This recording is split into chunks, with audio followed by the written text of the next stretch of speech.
No. ¿No tienes a Cristo, no? Claro. Yo no. Pablo es un personaje que le gusta retorcer las cosas para llevarnos al conocimiento. Y dice una cosa clara. Guardar la ley no significa guardar los mandamientos no significa guardar la ley de Dios. ¿Por qué? Porque la ley es espiritual y yo soy carnal. Y hay una diferencia entre la carne y el espíritu. Y a menos que yo sea espiritual, no puedo guardar la ley de Dios. ¿Cuál es la diferencia entre espiritual y carnal? Viene con lo que era ser espiritual. Carnal es todo lo que el hombre puede hacer. Eso es carnal, ¿no? Cuando uno dice algo carnal, piensa en lo que el hombre hace. Carne y sangre, ¿qué somos nosotros?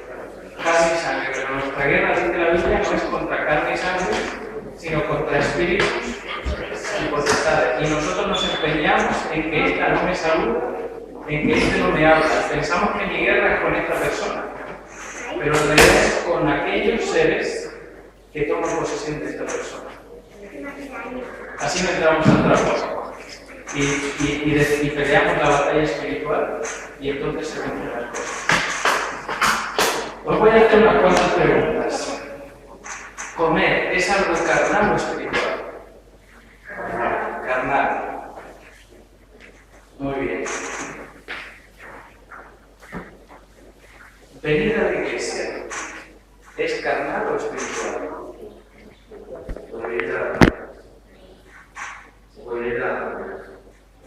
Pero tú puedes decidir como hombre venir a la iglesia.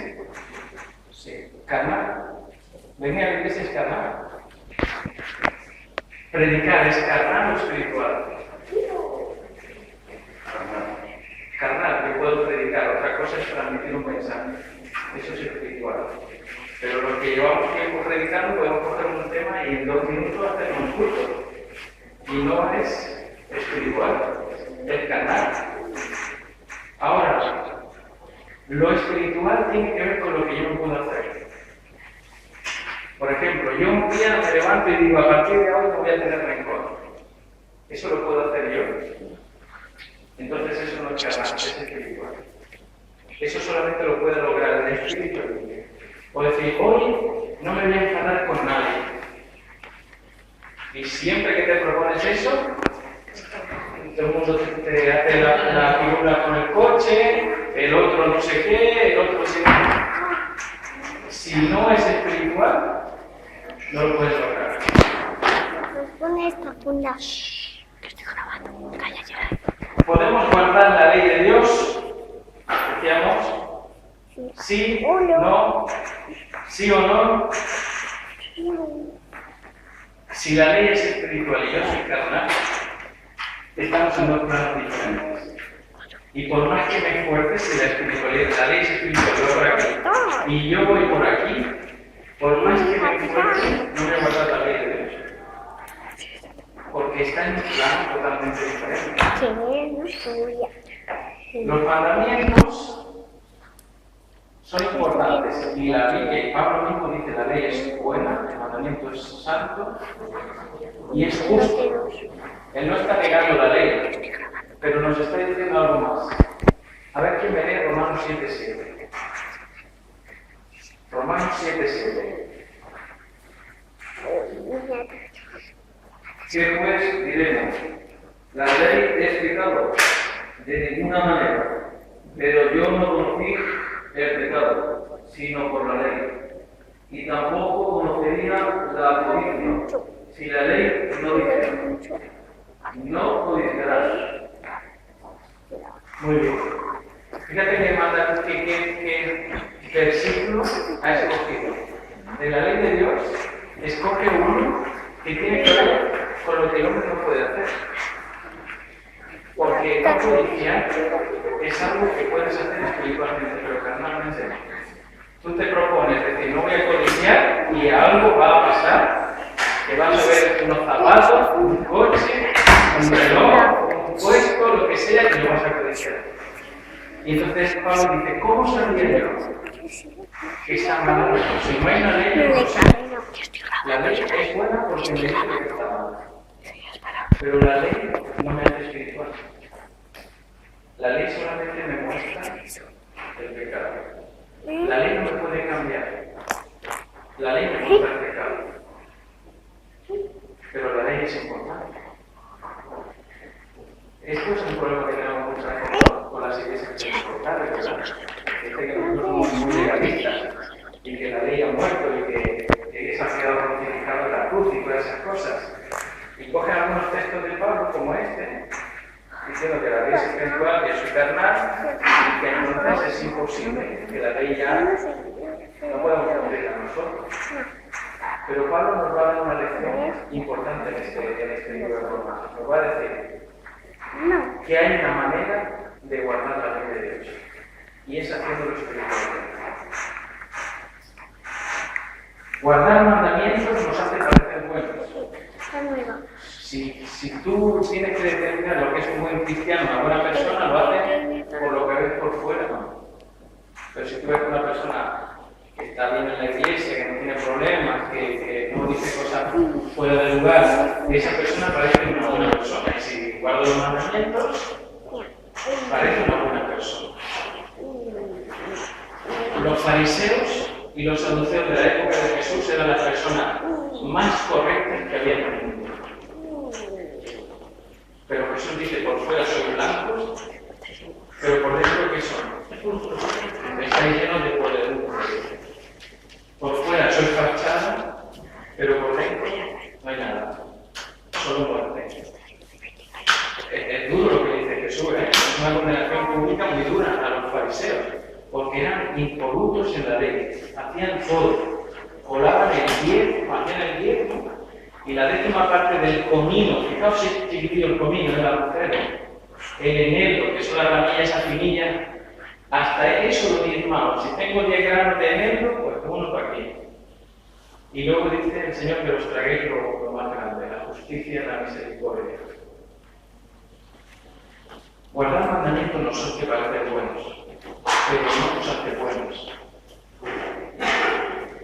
En el pueblo de mi abuela, en mi tía, tengo una tía que tiene un kiosco, y es el único kiosco del pueblo. Imaginamos, es un pueblo chiquitillo, y el kiosco se pone encendido de gente cuando llega el verano.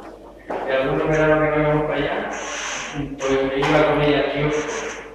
Y entonces mi tía tenía que salir para cualquier cosa y me decía, te dejo de encargarme el kiosco. Y yo me veía allí rodeada de helados, de pizzas, de palomitas y de cosas. Y yo decía, si yo cojo ahora lo que sea, mi tía no se entera. Pero ¿sabéis lo que ha pasado con mi cabeza? No lo puedes coger porque eres adventista. ¿Y sabéis? Hay cosas que no hacemos no porque no queramos hacer, sino porque como soy adventista, si me pillan voy a quedar mal. Pero en realidad quiero hacerlo. Es lo que decía en esta mañana. Lutero decía, si la ley no te dijese eso, tú no lo harías. Si la ley te dijera, es malo robar, robarías. Si la ley, es muy fácil, si la ley dijese, no dijese que matar es malo, ¿matarías? No, claro que no. Los niños son más del cielo que de la tierra, ¿eh? Por eso Jesús dijo en ellos el reino de los cielos. Porque tienen las cosas más claras que nosotros muchas veces.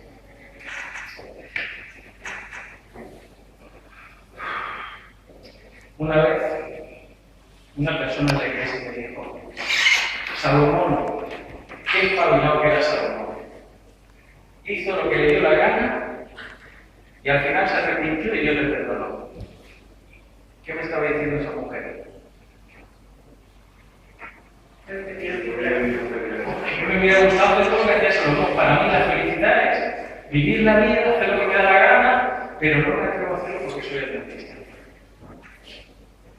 ¿Ha entendido el Evangelio esa mujer o no? No ha entendido nada. Porque piensa que la felicidad es lo que Salomón hizo, pero que quiere salvarse, reprime todas esas ganas de hacer cosas, porque si no el Señor me castiga.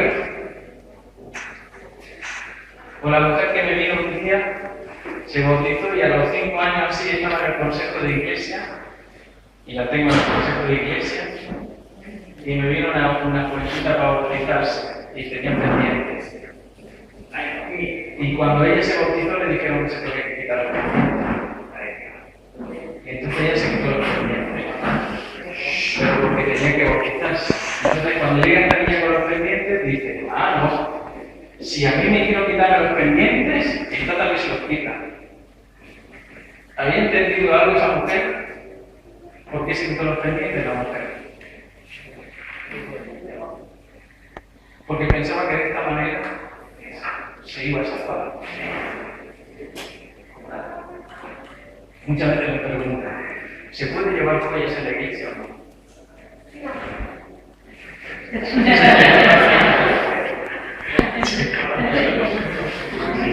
Y sabéis lo que le digo, mira, para mí es una cuestión de que el Espíritu Santo te tiene que imponer eso. Hay sectores de nuestra iglesia que son muy claros. Los legalistas, que son a la ley, a la letra, y si no conforme a esto no les ha amanecido. Y aquellos que, bueno, pues la iglesia tiene que avanzar y tiene que dar una acogida más grande. Y dicen, pastor, ¿por qué no predicas de que no se puede llevar joyas? Tengo una iglesia difícil, de rumana y colombiana. Imagínate. Eso echan chispas.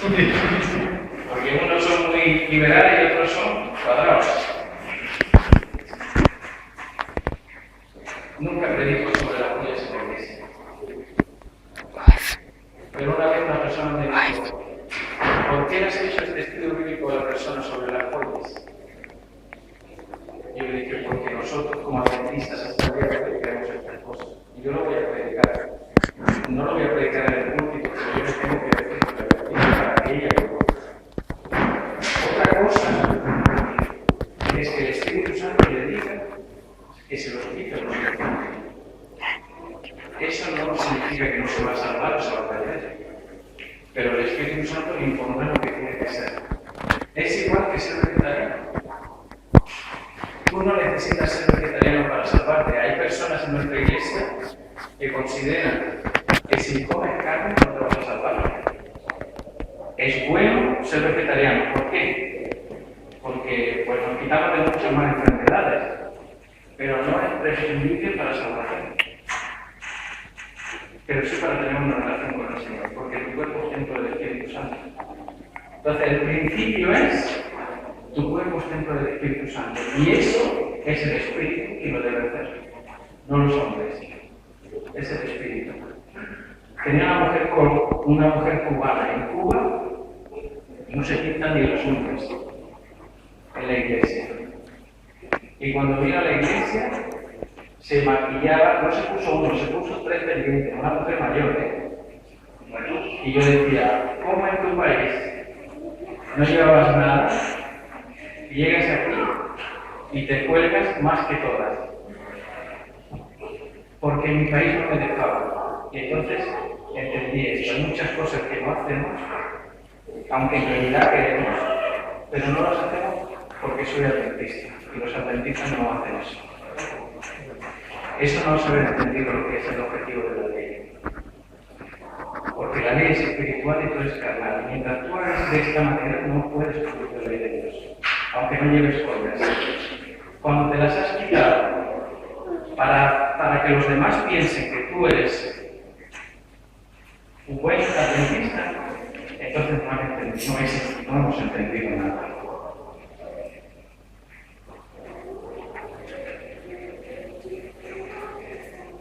El problema, sabéis, no está en la ley. El problema lo tenemos tú y yo. El problema no está en que los mandamientos son muy difíciles. Hay gente que dice, no, que los mandamientos son difíciles de cumplir. Y ahora os pregunto, ¿realmente los mandamientos son difíciles de cumplir? Nosotros nos vamos matando todos los días, nos vamos deshonrando a nuestros padres, pero por ahí se nos escapa alguna cosa y se nos escapa la mentira, a lo mejor, ¿no? Y como Santiago 2:10 dice, el que infringe la ley de los mandamientos es culpable de todos los demás, entonces no vale. Pero mientras tú quieras cumplir la ley carnalmente, decir, porque tú te esfuerzas para hacerlo, no lo vas a conseguir. Si no es que naces de ahí. Romanos 7:8. Venga, hemos leído 7:7, ahora 7:8. Mas el pecado, tomado ocasión por el mandamiento, produjo en mí toda conducta, porque sin la ley el pecado está muerto. Fíjate qué texto. La ley revivió el pecado en mí. Y eso es muy sencillo de entender. Si tú le dices a un niño, no metas los dedos ahí, porque te va a dar la corriente, que es lo primero que hace la ley, lo que hace es despertar las ganas de hacerlo. Y entonces dice, no codiciarás, pero la ley despertó en mí eso. La ley despertó en mí eso. Pero la ley no es mala. La ley lo que consigue hacer es mostrarnos lo que es el pecado. Y ese es otro problema que tenemos a la vista muy grande. ¿Qué es pecado? A ver, ¿quién me da una definición de pecado? Muerte. Pecado es muerte. Si es la consecuencia del pecado, la muerte. Apartado de Dios, infracción de la ley, desobediencia. ¿Sabéis que tenemos un concepto un poco estrecho del pecado? Salmo 32, vamos a leer este salmo. Salmo 32. Todas las definiciones que brindamos son correctas, pero son definiciones que nos han enseñado. La que mejor nos ha enseñado es la de primera de Juan. Y pecado es infracción de la ley. Mirad este texto, Salmo 32, versículo 1 y 2. Aquí aparecen 4 definiciones de pecado. Claro que nosotros lo tenemos en castellano, pero en hebreo aparecen 4 nombres para el pecado. Y fijaos qué cosa más interesante. Bienaventurado, quiere decir feliz el hombre, bienaventurado aquel a quien es perdonada su transgresión. Esta es la primera definición de pecado. Transgresión. En hebreo esa palabra significa, se escribe pesar y significa rebelión. Es el pecado que tú haces con una rebelión a Dios. Yo sé que Dios quiere esto, pero hago lo que me da la gana. Eso es pecado. Cuando sabes que Dios quiere una cosa, pero a mí me gusta tanto eso, que lo hago. Y si hace falta, luego me arrodillo y pido perdón. ¿Os ha pasado eso alguna vez? Yo sé que el chocolate me engorda, pero me gusta tanto que al final me lo como y si acaso luego ya me iré a correr un rato para descansar. Transgresión, la palabra pesar es rebelión. Y esto es lo que hizo Satanás también. Una rebelión contra el Creador. La segunda, fijaos, y cubierto, dice aquí, su pecado. La palabra que aparece ahí, pecado, es yatá. Y en hebreo, yatá significa, si hay una diana y yo tiro la flecha y me quedo corto, eso es pecado. Pero tiro una flecha y me paso de largo, también es pecado. Yatá es fallar el blanco. La tercera definición, bienaventurado el hombre a que Jehová no imputa iniquidad. Y la palabra iniquidad es agón y tiene que ver con nuestra naturaleza de pecado,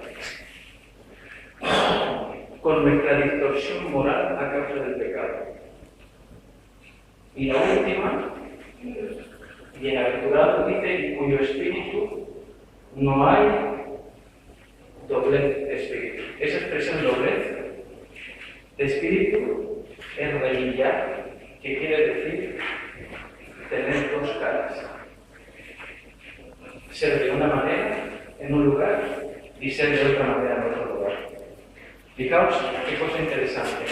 Cuando la Biblia dice de los 144.000 que no es hallado en ellos ninguna palabra mentirosa, es porque en ellos no hay doblez de espíritu. porque son tal cual. Siguen al Cordero por donde quiera que van. Son cristianos en la iglesia y fuera de la iglesia, en las cosas fáciles y en las cosas difíciles. Pero fijaos qué cosa interesante. Hay dos pecados que nosotros no podemos vencer. Y que el Señor no nos va a juzgar por eso. Eso el Señor nos lo va a ofrecer cuando Él venga. Y seamos resucitados y transformados. Y el primero, hay dos pecados que el hombre debe gestionar. El primero es el pecado de rebelión, el pesado. Esto el Señor nos dice, vosotros no podéis pecar abiertamente contra Dios. No podéis pecar abiertamente. Si sabéis lo que está bien y lo hacéis mal, y lo hacéis voluntariamente, tenéis que pedir perdón por ese pecado. Por eso dice, bienaventurado al que es perdonada su rebelión. Cuando uno se ha rebelado contra Dios y lo reconoce y lo confiesa, entonces Dios le perdona. Hoy me preguntaban las niñas de la escuela sabática, ¿qué es el pecado contra el Espíritu Santo?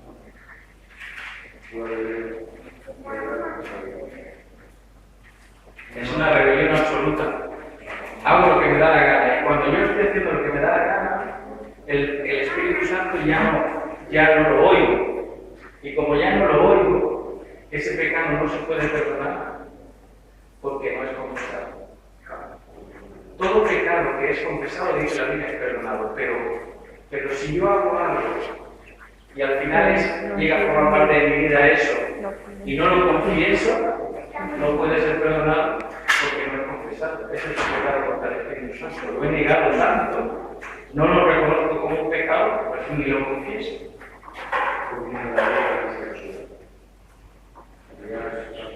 Porque no te incomoda. Cuando tú te incomodas es porque el Espíritu Santo está dentro. Dice, estos pecados tienen que ser confesados y serán perdonados. Ahora fijaos qué cosa curiosa. Y cubierto su yatán. Fíjate lo que dice. No pide que sea confesado y perdonado. Simplemente es cubierto. Hay pecados que cometemos en la iglesia exigiendo que los demás sean más. Y el pecado que cometemos exigiendo que sean menos. Si yo en la acción de hacer el bien y de propagar el Evangelio exijo más o exijo menos, el Señor me dice ese pecado, el Señor te lo va a romper. Hay personas que desgraciadamente pues, le enseñaron que ser adventista de una manera. Y entonces, pues tienen que hacer las cosas así, y que si no las haces así no te salvas. Y no le están haciendo mal, pero es que le enseñaron así. Y quizás esa actitud que tiene esa persona puede que haga que otro que viene nuevo deje la iglesia. El Señor dice, ese pecado será cubierto, porque ese pecado es en el ejercicio de hacer la voluntad de Dios. Cuando somos muy liberales, nos quedamos cortos en el abono. Jehová no imputa abono. El pecado que tiene que ver con nuestra naturaleza. Isaías dice que si estamos enfermos, se nos pies a la cabeza. Dice, ¿podrá el etíope fundar su piel? ¿O el leopardo borrar sus manchas? Aunque te laves con lejía y sosa, dice, tu pecado permanece siempre delante de mí. Hay un pecado que es nuestra naturaleza. Ese pecado el Señor no lo tiene en cuenta. Ese pecado, lo que el Señor va a hacer va a ser transformado. ¿Cuándo? Cuando nos dé un cuerpo nuevo. Habéis leído el libro de Tesalonicenses, ¿no? Que dice que en un abrir y cerrar de ojos seremos todos transformados. Esto corruptible en algo incorruptible. ¿Por qué? Porque Dios no nos va a imputar naturaleza de pecado, pero necesita darnos una naturaleza, un cuerpo nuevo. Por eso Pablo llega y dice, hay una ley en mis miembros que me invitan a hacer el mal. Hay una ley que con mi cabeza, con mi interior quiero agradar a Dios, pero en mi naturaleza está hacer cosas malas. Este es el labor del que está hablando aquí el libro del Salmo 32. Y el último, el Señor sí que nos lo va a exigir. el no tener rebeldía, de espíritu, el no ser de una manera en un lugar y de otra en otro lugar. Eso tenemos que gestionarlo con la ayuda del Espíritu Santo. Sabéis que cuando tú lees acerca de los 144.000 hay una tribu que no aparece aquí. ¿Sabéis qué tribu es? La de Dan. ¿Y por qué no aparece la tribu de Dan? Porque la tribu de Dan tenía justamente la característica de ser mover el espíritu. Porque Dan tenía esa característica. Génesis 49 está toda la. Como el legado que dejan a sus hijos. Jacob. Y cuando habla de Dan, dice: Dan es como una serpiente apostada junto del camino. Cuando pasa el jinete, vuelve por detrás en el talón. ¿Qué está diciendo de Dan? Por delante es muy amigo y cuando pasa te clava el puñal. Son personas que aquí son muy bien, pero te dan la vuelta y doblar de espíritu. Dice: el Señor nos va a juzgar de esto, de las rebeliones que hacemos y de las rebeliones que nosotros tenemos. Pero tenemos que entender que el pecado es mucho más que lo que hacemos. Hay pecados que forman parte de nuestra naturaleza. Hemos enseñado que el pecado es conducta, lo que haces y lo que no haces, pero pecado es mucho más que eso. Mirad este texto que se encuentra en Romanos 14. Ya estamos, faltan un poquillo solamente. ¿Cómo vais? ¿Bien? ¿Muy pesado o no? Romanos 14, 23.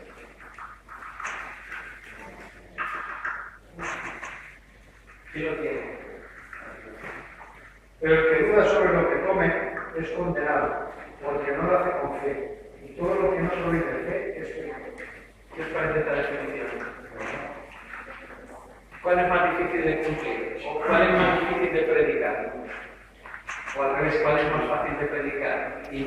¿La ley, pecados, infracción de la ley? O decir, todo lo que no procede de la ley es pecado. ¿Qué es más fácil predicar? Es más fácil predicar que pecados, infracción de la ley. Pero Pablo nos lleva a un nivel más elevado todavía. Si no procede de la fe, es pecado. Y lo dice en el contexto de los alimentos. Y si tú lees ese capítulo, dice, mira el versículo 1, recibir al débil en la fe. Pero no para contender sobre opiniones. Hay cosas en la iglesia que son opiniones y que discutimos mucho sobre opiniones. Dice, recibir es la fe, pero no sobre opiniones. Versículo 2, porque uno cree que puede comer de todo.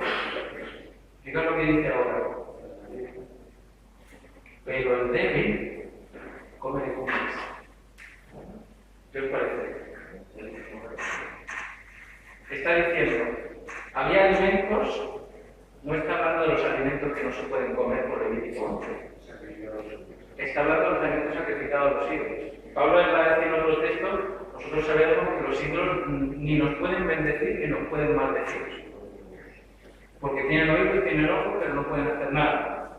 Pero si vas a ser piedra de tropiezo para alguien, no lo hagas.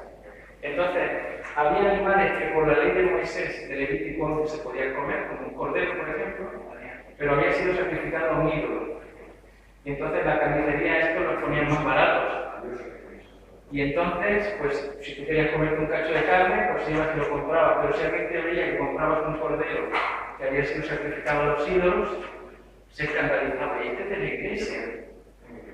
Entonces, como Pablo dice, los débiles son los que hacen cosas que no proceden de la fe. Y como dudan, pues yo ante la duda me hago vegetariano, fíjate. Ya no como ni una carne ni la otra. Como no sé lo que está bien, pues me quedo en el medio. Dios no nos ha llamado a eso tampoco. Hay personas que cuando tú hablas con ellas piensan como tú. Pero cuando hablas con otras, si yo voy y me salgo un semáforo rojo ahí que me para la Guardia Civil, ¿me puedo quitar la nacionalidad? No, pero comerme un frasco de Por eso ahora se puede entender cuando dice la Biblia y dice Juan, el que está en el Señor no peca. Y entonces en la cabeza se funden los plomos porque no entendemos lo que dice Juan. ¿Por qué no peca? Porque ahora tú no estás en ilegalidad ante la ley, pero sí has cometido una infracción. Y para esa infracción dice el mismo Juan, abogado tenéis a Jesucristo. El mismo Juan dice, si alguien dice que no peca, me hace a mí mentiroso. Porque nadie puede decir que no peca. Pero lo que el pecado en letras mayúsculas significa es que estamos ilegales ante la ley. Y eso es lo que dice 1 Juan 3:4. Pecado es anomia, vivíamos sin la ley. Nadie había cumplido la ley. No hay justo ni aun uno. ¿Y quién guardó la ley perfectamente? Cristo. Pero cuando alguien la cumple, tiene el derecho de prestarme su nacionalidad para que yo me haga delante de la ley. Esto es lo que se debe.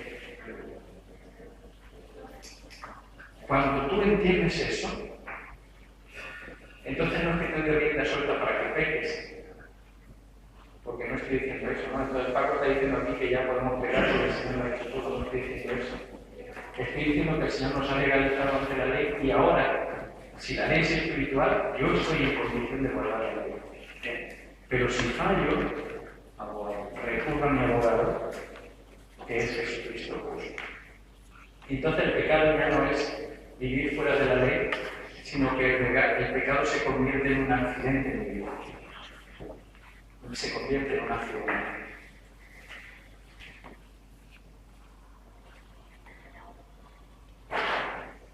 Dios me hace espiritual para que yo esté en armonía con Dios y con su ley. Y me lleva a este nuevo nacimiento. Él es el que me limpia primero de mis ídolos, de mis cosas de carne, y Él es el que después supera el carne y pone su espíritu para que espiritualmente yo pueda cumplir la ley de Dios.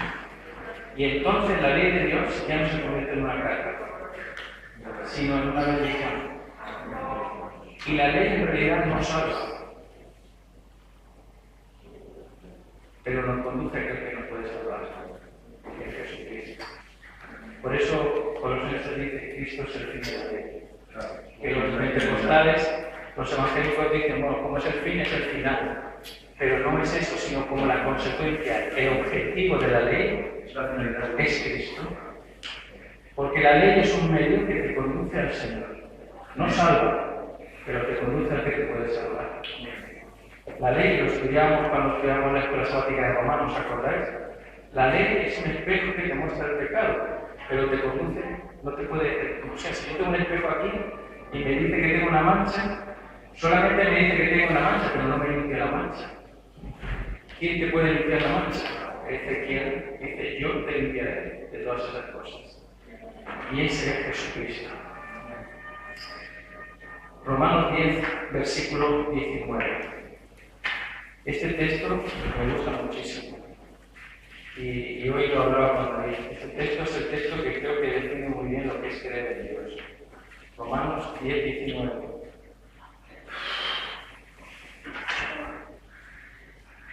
19, perdón.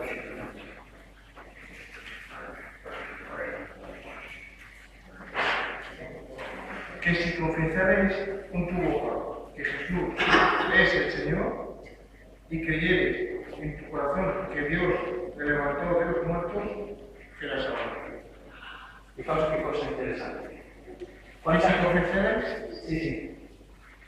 con tu boca que Jesús es el Señor y creyereis en tu corazón que Dios lo levantó de los muertos, seréis salvos. ¿Qué necesitamos creer y qué necesitamos hacer para ser salvos? Necesitamos creer que Jesús resucitó y que por eso nosotros vamos un día a resucitar. Y necesitamos confesar dos cosas, creer y confesar. Confesar que Jesús es nuestro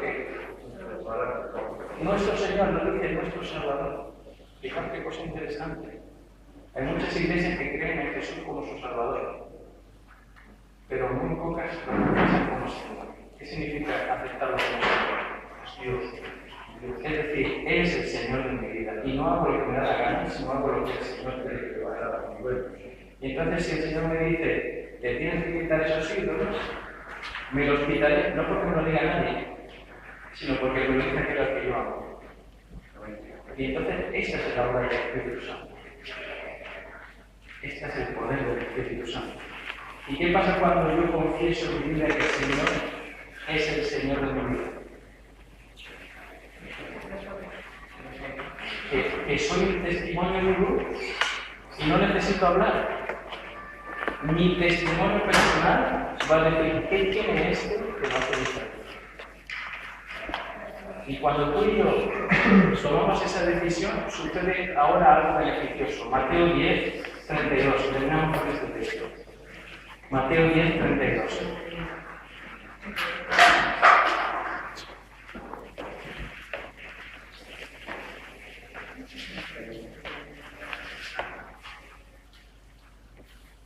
Cualquiera, pues, que me confiese delante de los hombres, yo también le confesaré delante de mi Padre que está en los cielos. Esta es la gracia que nosotros tenemos cuando aceptamos a Jesús como nuestro Señor, no como nuestro Salvador. Porque nuestro Salvador es que ha muerto por nosotros. Yo entiendo eso, y hay mucha gente que ha llegado hasta ahí en su relación con Dios. Ha aceptado a Dios como su Salvador, pero no lo ha aceptado como Señor. Y aceptarlo como Señor es morir a lo que yo quiero para que se haga lo que Él quiere. Y el día que tú confiesas esto delante de los hombres, que se confiesa con tu actitud de sumisión a Dios, con tu fidelidad a la hora de guardar los mandamientos, cuando no es una carga para ti, cuando dices, mis mandamientos no son gravosos, mi yugo es fácil de llevar. Cuando eso sucede en tu vida, tú estás confesando que Jesús es el Señor de tu vida. Amén. Y entonces, si tú haces eso, la consecuencia Mateo 10 de Dios, el que me confiesa delante de los hombres, yo lo confesaré delante de mi Padre. Hermanos, espero que el Señor nos ayude a entender esto. Que nos ayude a entender que lo que el Señor busca en nosotros es que tengamos una relación, pero de verdad, viva con el Señor. Que tengamos un contacto pleno con Dios. Una cosa que yo sé que siempre me ha impresionado de Moisés, y es que cuando se va a encontrar con la zarza ardiente, ¿os acordáis? Dios le pide una cosa rara. ¿Qué le pide? Que se quiten los calzones cansados. ¿Por qué? La santa. El lugar que estás pisando dice es tierra santa. Si tú quieres confesar al Señor a Dios como tu Señor, a Jesús como tu Señor, tienes que descansarte de todo lo malo. De todo lo malo. Que tu pie toque la tierra, porque polvo eres y polvo volverás. Es lo que está diciendo, acepto que soy una criatura, que soy miserable, que no puedo hacer nada por cambiar, que por más que me esfuerce, toda mi vida es un trapo de inmundicia. Pero una vez que entiendo que Dios es el Señor de mi vida, dice, aunque sean tus pecados rojos como la grana, los dejaré blancos como la nieve. Moisés tuvo una experiencia muy especial con el Señor. Pero esa experiencia también la puedes tener tú y la puedo contigo. Y el Señor quiere tenerla contigo. Y quiere que tomes esa decisión en esta tarde de decir, Señor, quiero realmente confesarte delante de los hombres. Yo creo que tú has resucitado, porque todos creemos que Jesús ha resucitado. Pero ahora quiero confesarte como Señor de mi vida. Y esto el Espíritu Santo lo va a ir haciendo. Pero tenéis que darle permiso al Espíritu Santo. Tenéis que decir, Señor, yo quiero. Porque aunque te estés muriendo, si no le dejas, el Señor no lo va a hacer. Mira a Satanás, si tú le abres una bendita en tu vida, o le abres un poco, entra y explota todo lo que hay dentro. Pero la Biblia dice que el Señor es un caballero que está a la puerta, y yo estoy a la puerta y llamo. Y si tú no me abres, voy a seguir llamando, pero esperaré a que tú me abras. Esta es la única condición para que se produzca ese milagro. Que yo le abra la puerta y el Señor intime conmigo en algo tan íntimo como una cena. Fijaos que cosa tan bonita.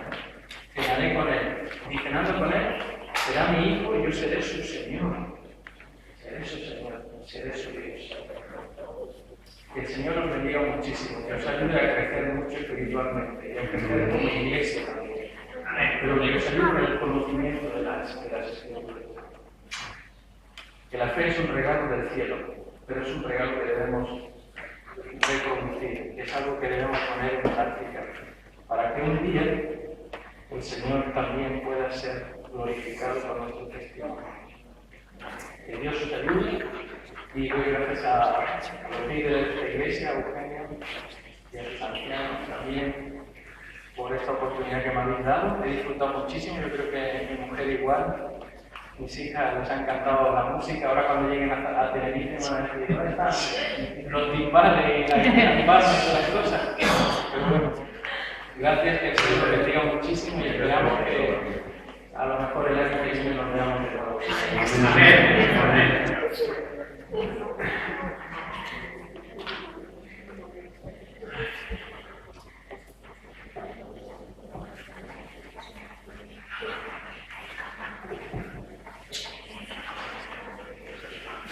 Bueno, damos gracias a Paco Pepe. Gracias, Paco, porque hemos pasado un día de verdad espiritualmente muy bien. Creo que la iglesia hemos estado juntos, unánimes, hemos pasado bien, nos hemos reído, hemos compartido la palabra de Dios, pero todo acaba, tengo que empezar a acabar.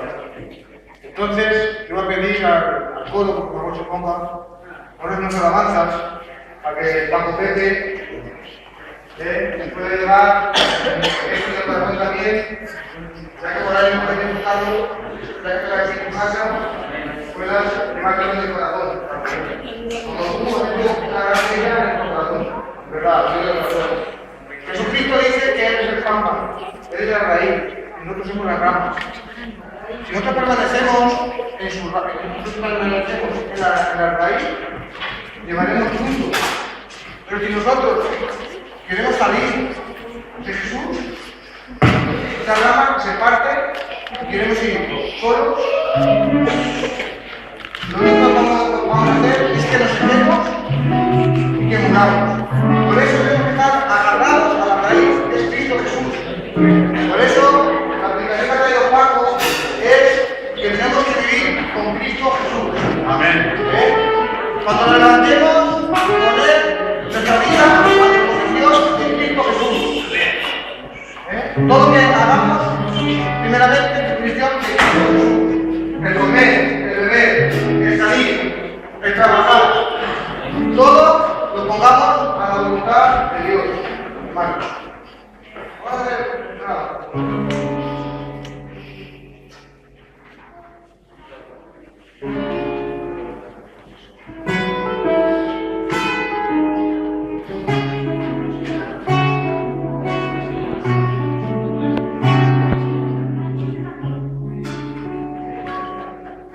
Después de más de una década,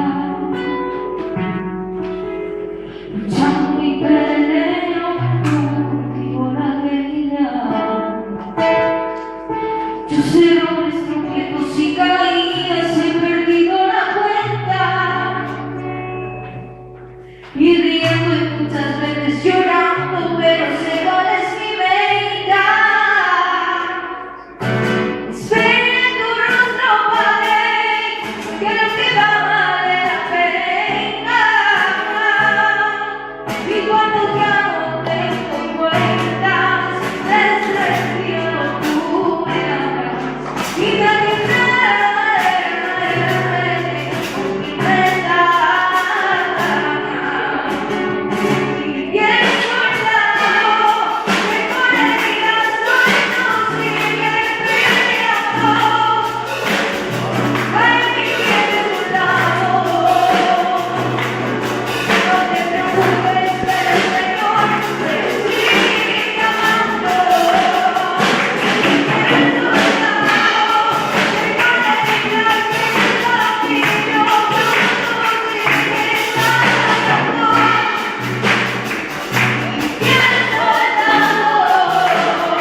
Yo le voy a pedir a nuestro hermano Jesús que nos haga su idea de lo que nos haremos. ¿De acuerdo?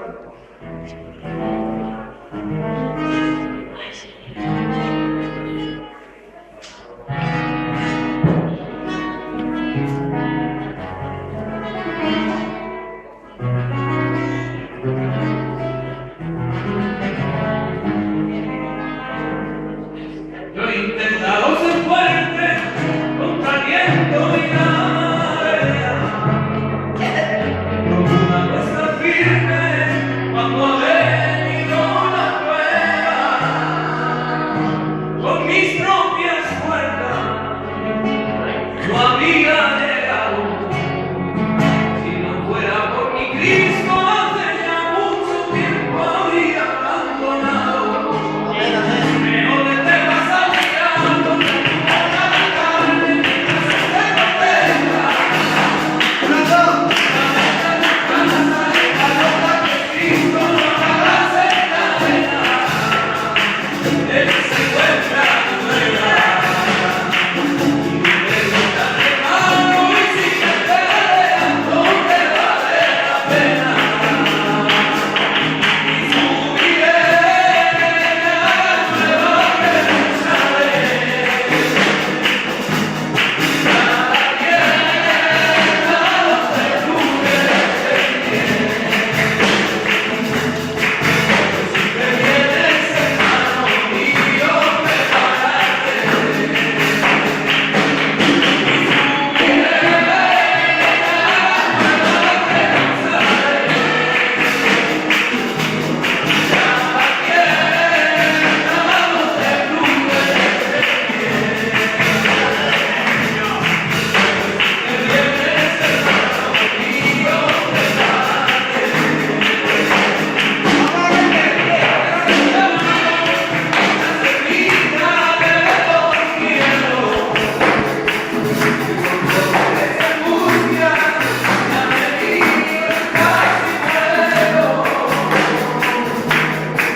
Vamos a invitar al pastor que haya dado la oración.